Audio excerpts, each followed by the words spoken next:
Oi pessoal, já tem um certo tempo que vocês me pedem para trazer vídeo de quadrinhos aqui no canal, porque como vocês conseguem ver pela estante aqui atrás, é uma coisa que eu leio bastante e eu nunca falo sobre quadrinhos por aqui. E chegou o dia, finalmente, de ter um vídeo de quadrinho nesse canal e a gente estreia com essa coisa maravilhosa chamada Bone.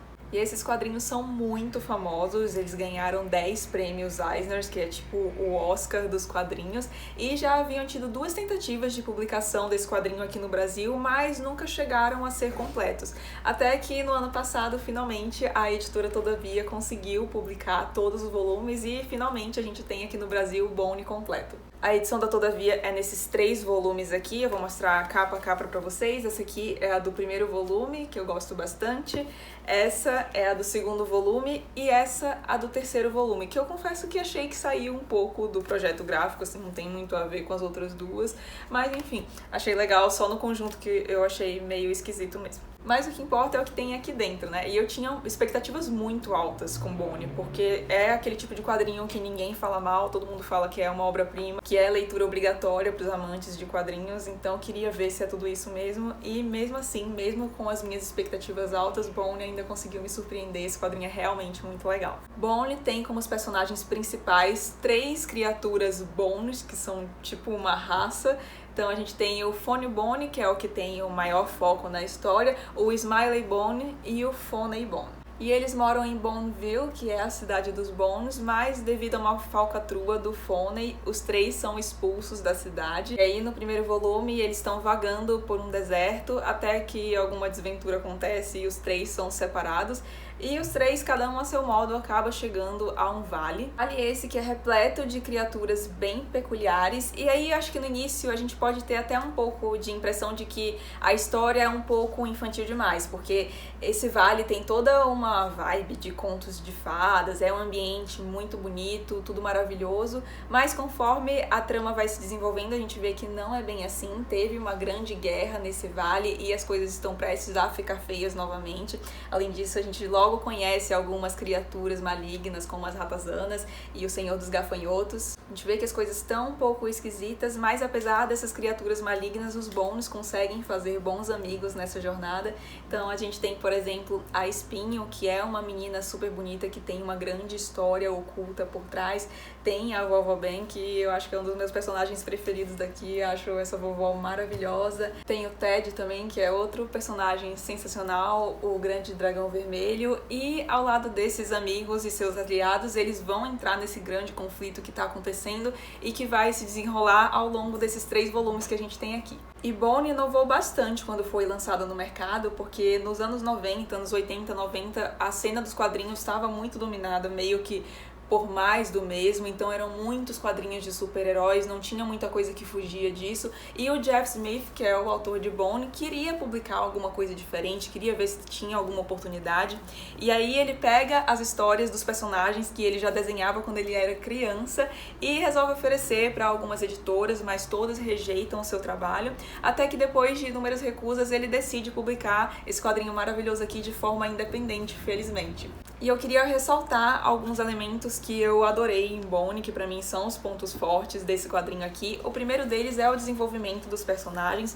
Então a gente tem alguns personagens no início, a trama vai desenvolvendo, tem vários outros personagens que vão sendo inseridos, mas dos personagens que estão no início ao fim, a gente percebe um crescimento deles. Quer dizer, nem de todos eles, tem um personagem específico que bem na última cena a gente vê que ele continua o mesmo do início, mas no geral tem essa coisa meio romance de formação, sabe? A gente vê que as coisas que vão acontecendo com esses personagens os afetam e fazem com que eles amadureçam e não terminem essa jornada do mesmo jeito que eles começaram, e eu achei isso muito legal. Outra coisa que eu gostei bastante aqui são as referências, e são muitas referências. A primeira que fica mais nítida, e aí eu acho que pode contribuir de novo um pouco para ao primeiro olhar a gente ter a ideia que é um quadrinho mais para crianças, mas não se engane por isso, porque não é.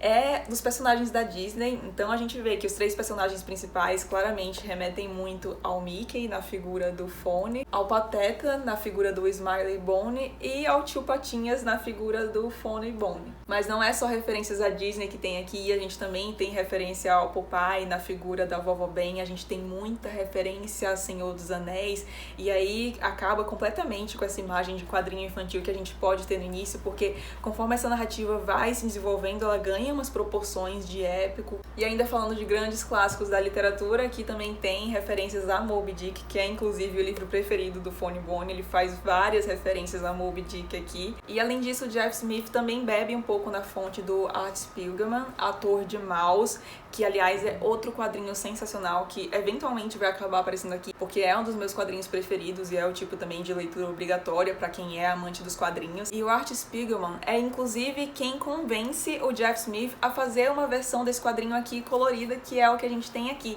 porque antes esse quadrinho era todo publicado em preto e branco, e aí quando o Art dá esse conselho pro Jeff Smith, ele até questiona, porque Maus, que é a obra do Art Spiegelman, é toda em preto e branco, e aí ele fala, mas por que você quer que eu faça o meu livro colorido se a sua obra-prima foi feita em preto e branco? E aí o Art responde que Maus trata de morte, trata de guerra, trata de holocausto, e Bone não, é uma celebração à vida, e a vida merece ser retratada em cores. Eu vi esse relato no canal do Pipoca Nanquim, inclusive se você gosta de quadrinhos, eu recomendo muito que você siga o canal deles, eu vou deixar aqui embaixo. Eles inclusive têm uma editora de quadrinhos, eu tenho vários quadrinhos aqui, eventualmente também vão começar a aparecer os quadrinhos dele por aqui, enfim, fica a dica porque esse canal é bem legal mesmo. E por fim, o que pra mim é o real ponto forte desse quadrinho aqui é a narrativa. Não tem como não colocar a narrativa em primeiro lugar aqui, porque é um negócio maravilhoso. Conforme eu falei no início, a gente pode ter até essa impressão de que é um quadrinho mais bobinho, mais voltado para crianças, mas essa impressão se apaga completamente conforme a narrativa vai avançando, o enredo vai ganhando corpo, a gente vê que tem um enredo muito profundo, com muita coisa por trás que vai sendo mostrado aos poucos para o leitor. Fora que eu acho que o Jeff Smith faz um trabalho muito legal, misturando aventuras, cenas fofas, momentos de suspense e tudo com uma tiradinha engraçada. O humor é muito presente ao longo de todo esse quadrinho, isso aqui é sensacional. Sério, dá pra rir muito lendo esse quadrinho, é realmente muito divertido. E ainda falando de elementos da narrativa, em relação aos personagens, eu acho muito legal porque, assim, no início a gente começa com um elenco de personagens bem reduzidos e esse elenco vai aumentando cada vez mais, a cada volume a gente tem mais personagens sendo inseridos, mas eles são inseridos de uma maneira muito estratégica, sabe? Não é nenhum pra fazer volume, o Jeff Smith não esquece de nenhum, ele acaba amarrando o enredo de todos eles. Fora que o leitor também consegue se identificar com esses personagens em diversos momentos, e eu achei muito legal o encadeamento das histórias, porque o primeiro volume já te pega de cara, você não quer parar de ler, já fica sedento pelo segundo, e aí o segundo, na minha opinião, conseguiu ser ainda melhor que o primeiro. Eu realmente gostei muito dessa continuação aqui, e aí vem o terceiro volume, aqui você já fica morrendo de curiosidade também pra saber o que vai acontecer no final.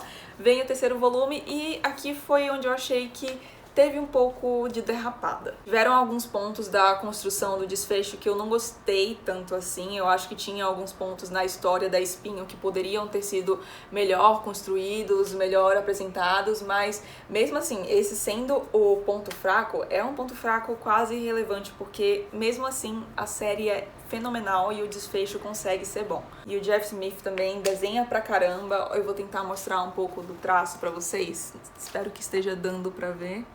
Então, os desenhos são lindos e eu nem consigo imaginar isso aqui em preto e branco, pra falar a verdade, porque eu acho que fica tão maravilhoso, colorido, achei lindo. E esse quadrinho foi eleito pela revista Time como o melhor quadrinho para todas as idades e, sinceramente, depois de ler isso aqui, eu não posso deixar de concordar. Pra mim, Bone é a HQ perfeita para todas as idades. E é um excelente quadrinho, inclusive, para quem quer começar no mundo dos quadrinhos. Eu sei que tem muita gente que tem certo preconceito, inclusive eu já fui uma dessas pessoas há muito tempo atrás, ainda bem.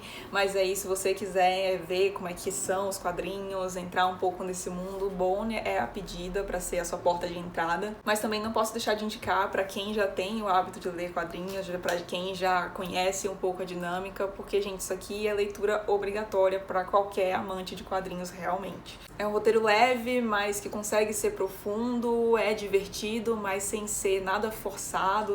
Ai, gente, maravilhoso, deu vontade de reler só de gravar esse vídeo aqui. E se você gostou do vídeo, não esqueça de deixar um like e de se inscrever no canal, caso você não seja inscrito. E se vocês quiserem ver mais quadrinhos, deixem sugestões aqui. Eu vou tentar trazer pelo menos um vídeo por mês de quadrinhos. Já tem alguns aqui na fila, mas também estou super aberta às sugestões. Até o próximo vídeo. Tchau!